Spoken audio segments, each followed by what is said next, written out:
Hello! An alternative title to this video is "Don't count your chickens before they are hatched." I had quite a lot of this very white pure linen gingham fabric. I often find that the fabric along the selvage is stretched or uneven, like here. In this case, the edge has to be trimmed off.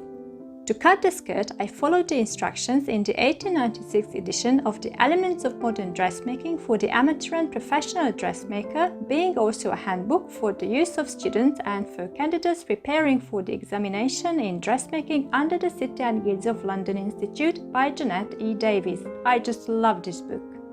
The book has a very long and detailed chapter on the gauze skirt. It does not teach you to draft a skirt, but to cut the gauze straight from the fabric. Unfortunately, maths is still involved.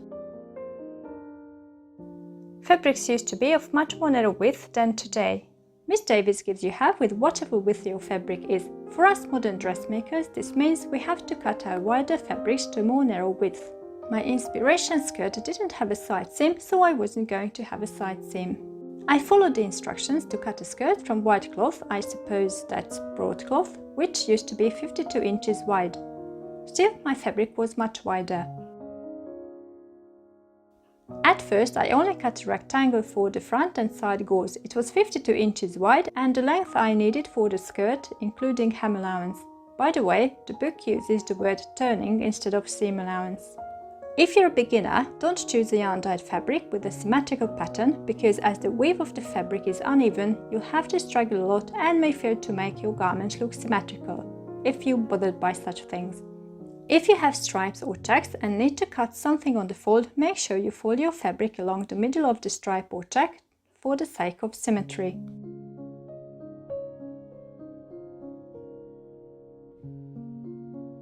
What I basically had to do was to measure 1/4 of the width from the fold at the top and half of the width from the fold at the bottom, then connect the 2 points.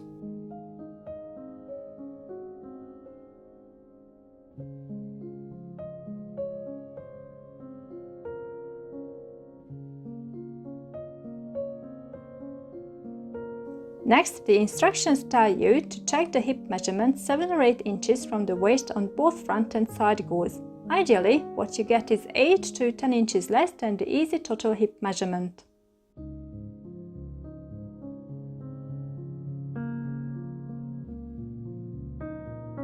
But as the fabric is folded, you only take half of the hip measurement, so you also take half of the 8 or 10 inches, I think. You also need to include seam allowance. I made my first mistake by using a thick rod, which messed with my hip measurement. Nothing went ideally in my case. Don't do what I did. I changed the angle of the gauze to get the right measurements. I think I should have simply cut them more narrow, keeping the original angle. I measured my self-drafted flannel petticoat to the front gore and they were identical.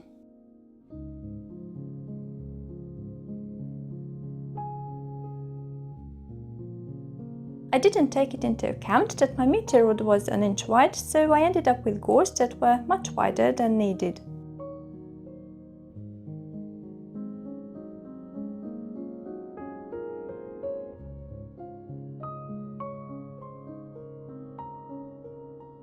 I measured the gauze to the pattern of the flannel petticoat. The paper pattern is shorter because I cut the top for a yoke. I looked at the skirt in the photo again and realized the side panel was slightly gored as well, so I gored mine too.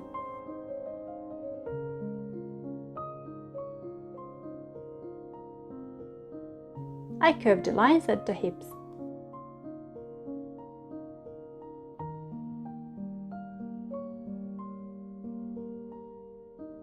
I pinned the 3 gauze together and felt overjoyed by the success. That was when I let you all know about my happiness in a post, which I later regretted bitterly because I couldn't be sure I would ever be able to make the skirt presentable.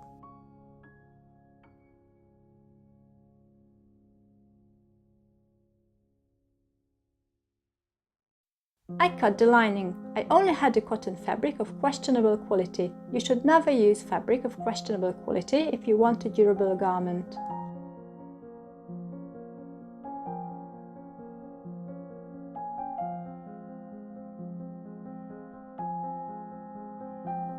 I basted the lining to the main fabric.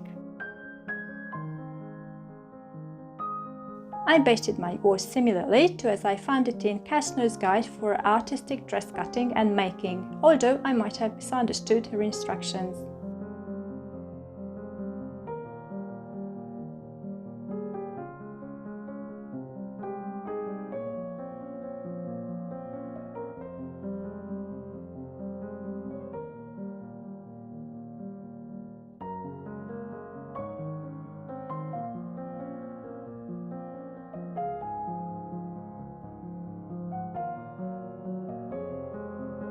I trimmed the lining where it ended up longer or wider than the gingham fabric.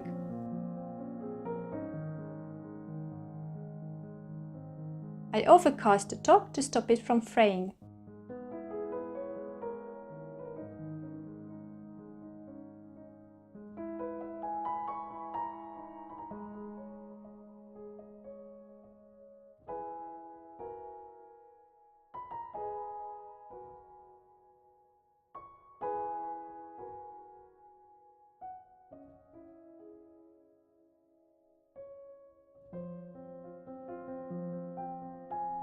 I backstitched the seams.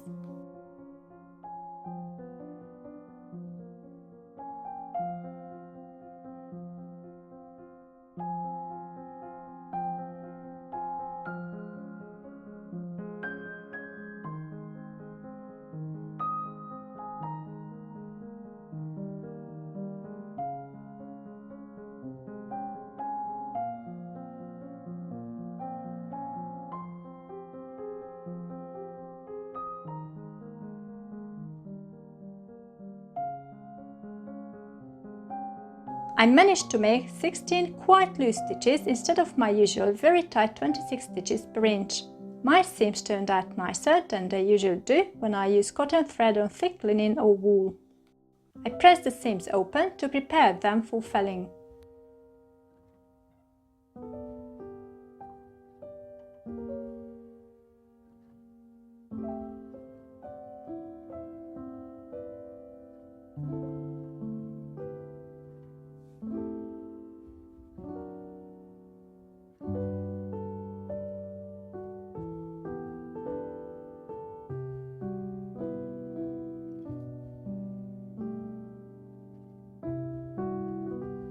I cannot emphasize the importance of basting enough. It might seem a waste of time, but gives you more precision.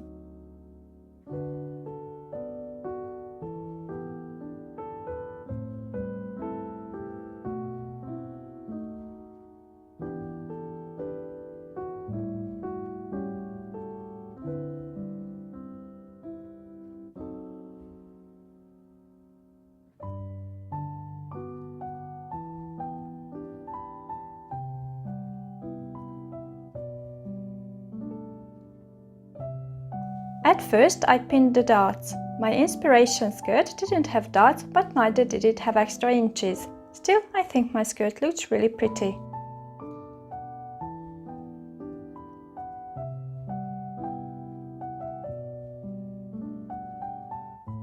I basted the darts.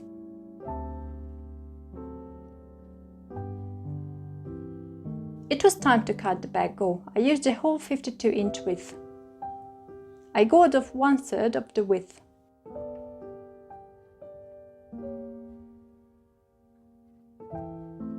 I sewed the seams but left an opening for the placket on the left hand side. I wasn't going to make a center back placket this time.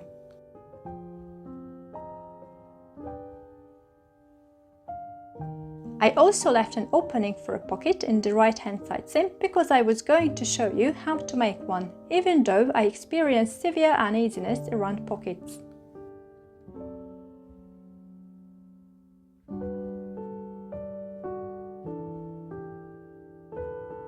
I filled the seam with the pocket opening. According to the instructions in the Elements of Modern Dressmaking, you should leave a 6-inch gap for the pocket, but that seems too small to me. Since the seams are on the bias, you can't really avoid stretching the fabric.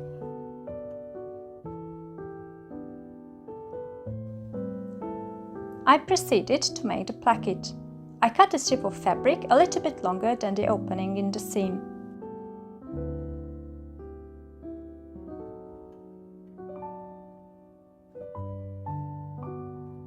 I stitched it to the side gore seam. I'm not sure if I was supposed to sew it to the side gore seam. I got completely confused about which is the left and right hand side of the placket, so I might not have followed the instructions faithfully.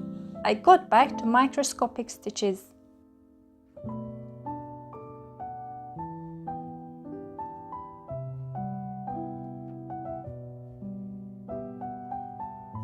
I folded the bottom of the strip, but I advise you against it.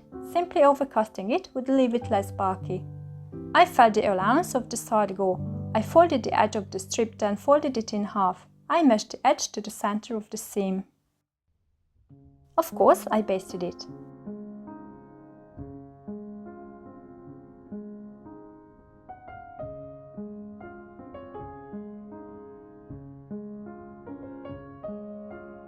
I cut a narrower strip for the other side of the placket.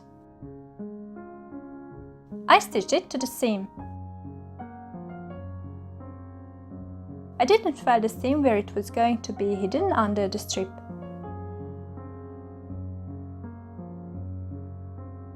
I folded the edges of the strip and turned it to the inside. I basted it into place.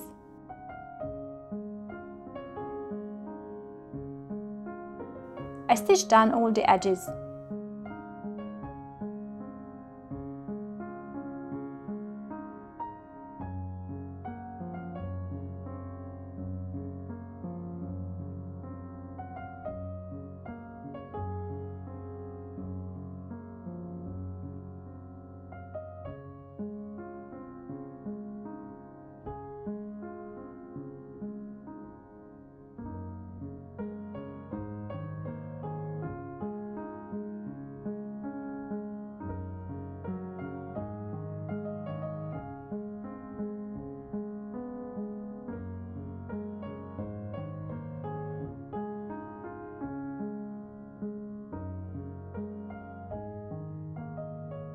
I stitched the bottom edges together. Don't fold the edges, that's an awful lot of layers of fabric. Instead, overcast the edge.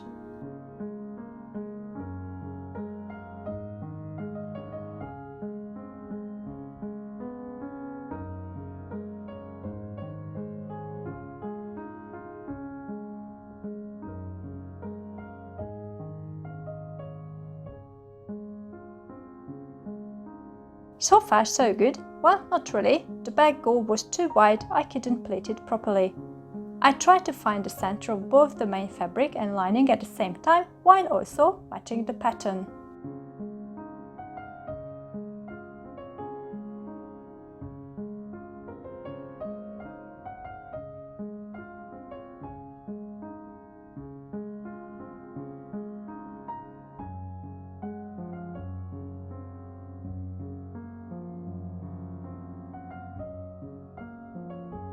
I got quite a bit off in the center. This must have solved the problem.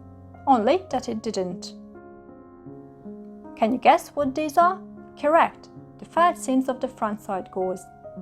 Unless I wanted to make the placket again, which I did not, I had to make the seams again. Instead of unpicking all the stitching, I decided to cut away the whole seams.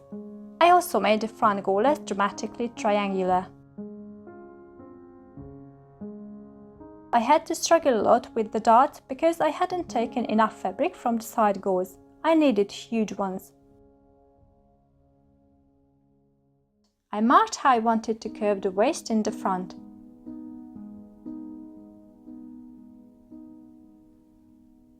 The side gores didn't need to be curved, they had already got a curved shape from the darts. I cut the waistband. The book teaches you several ways to finish the waist. At this point I didn't feel like doing anything I hadn't done before, it didn't feel worth the effort anymore. I attached the waistband except in the back.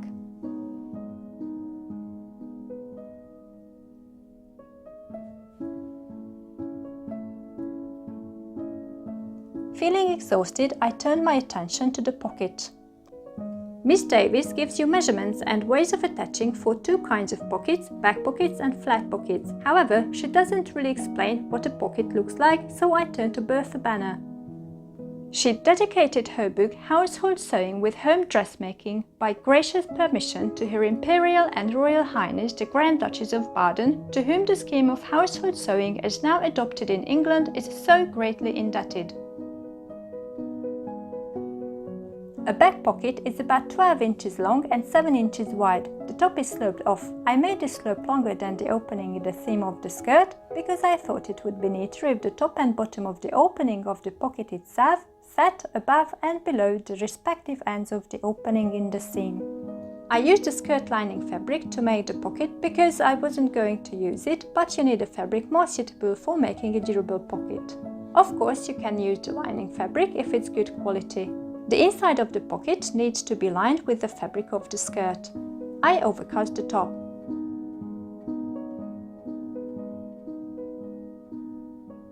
I backstitched the two edges gingham fabric inside. I trimmed the allowance short. I turned the pocket and stitched it again. This, by the way, is called the French hem. I don't know why you would want such a bulky hem in your pocket. I would rather sew it from the outside of the pocket once and overcut the edges. I used the selvage and didn't stitch it down, as I might remove the pocket from my skirt as I can't stand it. You may not want to use the selvage, but definitely should secure the edge. The instructions were quite easy to follow, still something didn't seem right with this pocket. I suspect Miss Banner kept the secret of the perfect pocket. I folded and basted the sloped edges.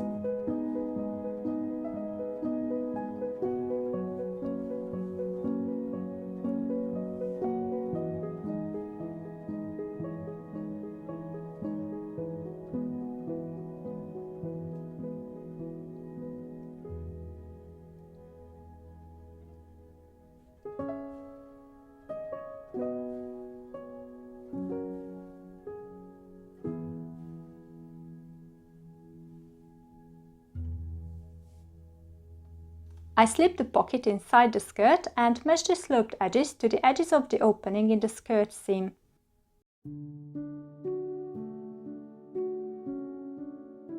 I placed the edges of the pocket a bit lower from the very edge of the opening in the seam.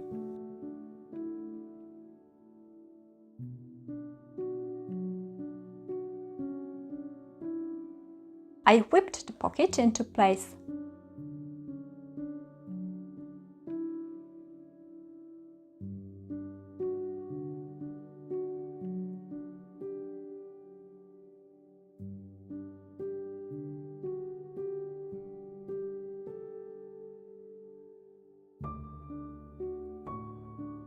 Next, I pleated the waist and the back. It only took 2 days.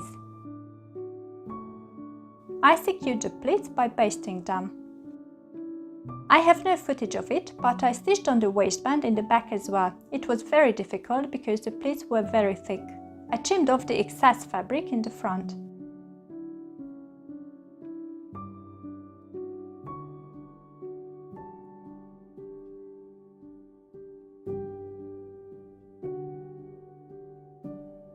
I cut the ends of the band short and folded them.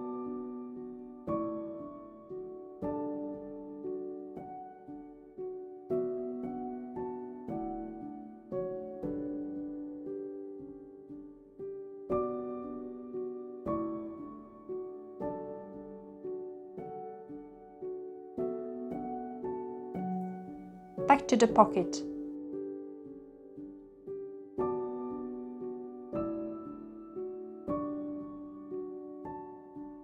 I pleated the top of the pocket. I inserted the end of a tape into the pleat.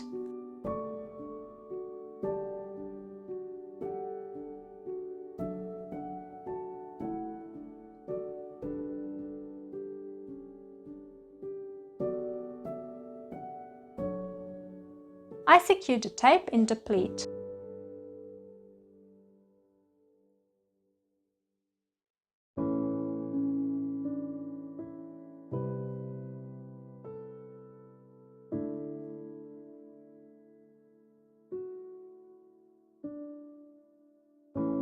I cut the tape to size.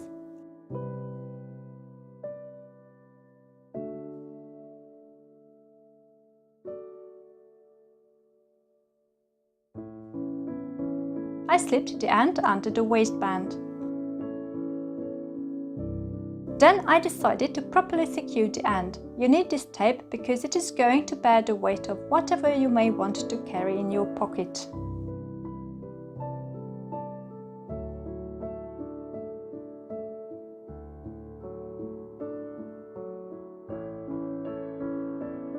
I stitched down the folded edge of the waistband.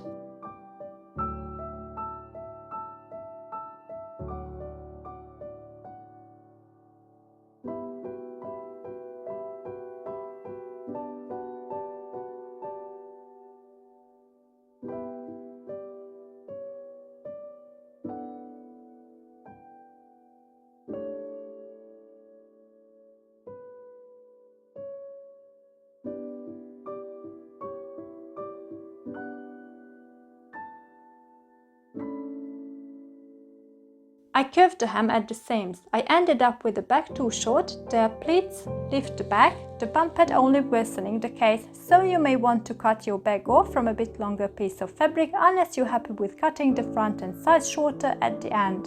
I couldn't do that as the whole skirt ended up shorter than intended. I turned a very short hem.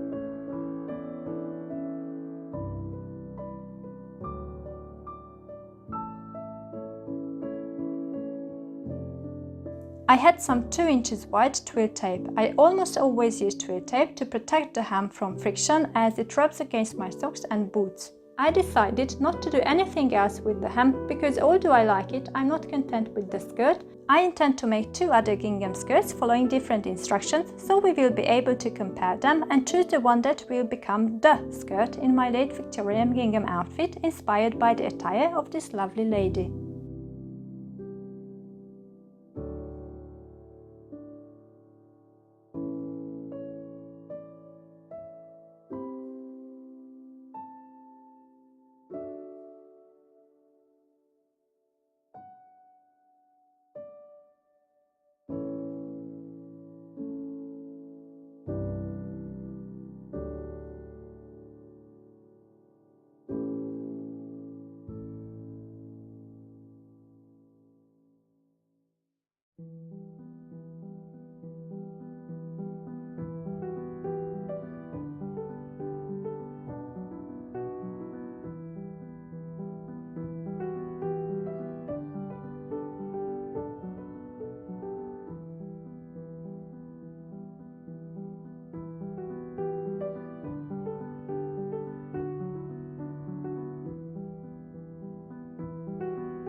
Miss Davis tells you how to fasten the placket in the middle, but I don't usually mind having my plackets unfastened. I've never really felt bothered.